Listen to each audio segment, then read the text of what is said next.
Título 12. Da sentença. Artigo 381. A sentença conterá: 1. Os nomes das partes ou, quando não possível, as indicações necessárias para identificá-las. 2. A exposição sucinta da acusação e da defesa. 3. A indicação dos motivos de fato e de direito em que se fundar a decisão. 4. A indicação dos artigos de lei aplicados. 5. O dispositivo. 6. A data e a assinatura do juiz. Artigo 382. Qualquer das partes poderá, no prazo de 2 dias, pedir ao juiz que declare a sentença, sempre que nela houver obscuridade, ambiguidade, contradição ou omissão. Artigo 383.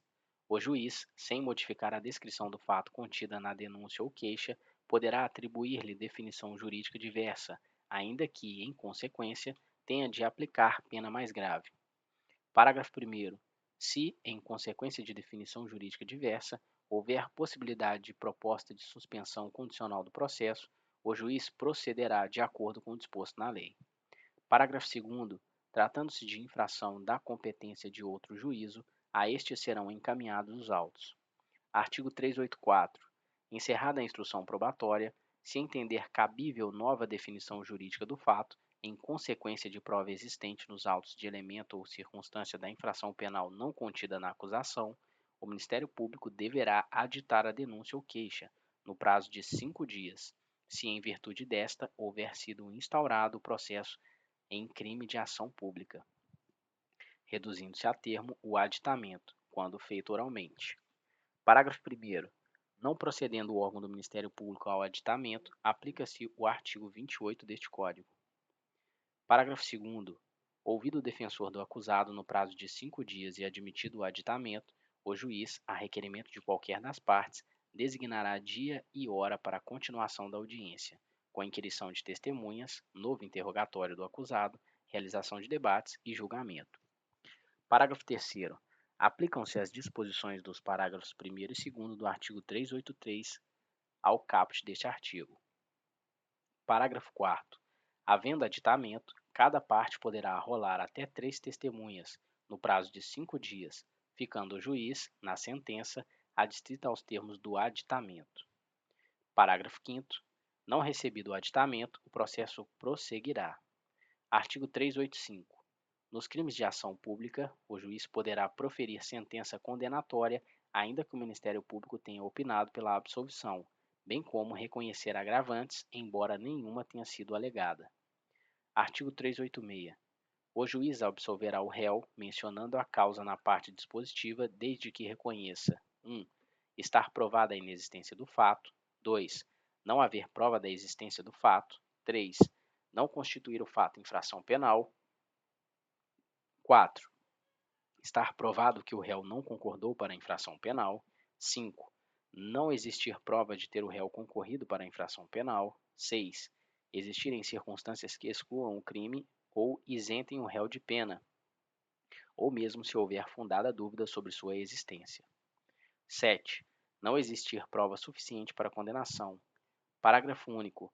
Na sentença absolutória, o juiz 1. Mandará, se for o caso, pôr o réu em liberdade. 2. Ordenará a cessação das medidas cautelares e provisórias aplicadas. 3. Aplicará a medida de segurança, se cabível. Artigo 387. O juiz, ao proferir sentença condenatória, 1. Mencionará circunstâncias agravantes ou atenuantes definidas no Código Penal e cuja existência reconhecer. 2. Mencionará as outras circunstâncias apuradas e tudo mais que deva ser levado em conta na aplicação da pena, de acordo com o disposto nos artigos 59 e 60 do Código Penal. 3. Aplicará as penas de acordo com essas conclusões. 4. Fixará valor mínimo para a reparação dos danos causados pela infração, considerando os prejuízos sofridos pelo ofendido. 5. Atenderá, quanto à aplicação provisória de interdições de direitos e medidas de segurança, ao disposto no título 11 deste livro. 6. Determinará se a sentença deverá ser publicada na íntegra ou em resumo e designará o jornal em que será feita a publicação. Parágrafo 1º. O juiz decidirá fundamentadamente sobre a manutenção ou, se for o caso, a imposição de prisão preventiva ou de outra medida cautelar, sem prejuízo do conhecimento de apelação que vier a ser interposta. Parágrafo 2º. O tempo de prisão provisória, de prisão administrativa ou de internação, no Brasil ou no estrangeiro, será computado para fins de determinação do regime inicial de pena privativa de liberdade. Artigo 388. A sentença poderá ser datilografada e, neste caso, o juiz a rubricará em todas as folhas. Artigo 389. A sentença será publicada em mão do escrivão, que lavrará nos autos o respectivo termo, registrando-a em livro especialmente destinado a esse fim. Artigo 390.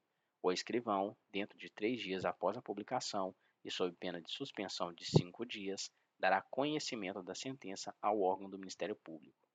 Artigo 391. O querelante ou o assistente será intimado da sentença, pessoalmente ou na pessoa de seu advogado. Se nenhum deles for encontrado no lugar da sede do juízo, a intimação será feita mediante edital com prazo de 10 dias, afixado no lugar de costume. Artigo 392. A intimação da sentença será feita: 1. Ao réu, pessoalmente, se estiver preso. 2. Ao réu, pessoalmente, ou ao defensor por ele constituído, quando se livrar solto ou, sendo afiançável, a infração tiver prestado fiança. 3. Ao defensor constituído pelo réu, se este, afiançável ou não, a infração, expedido o mandado de prisão, não tiver sido encontrado e assim o certificar o oficial de justiça. 4. Mediante edital, nos casos do inciso 2º, se o réu e o defensor que houver constituído não forem encontrados, e assim o certificar o oficial de justiça. 5. Mediante edital, nos casos do inciso 3º, se o defensor que o réu houver constituído também não for encontrado, e assim o certificar o oficial de justiça. 6.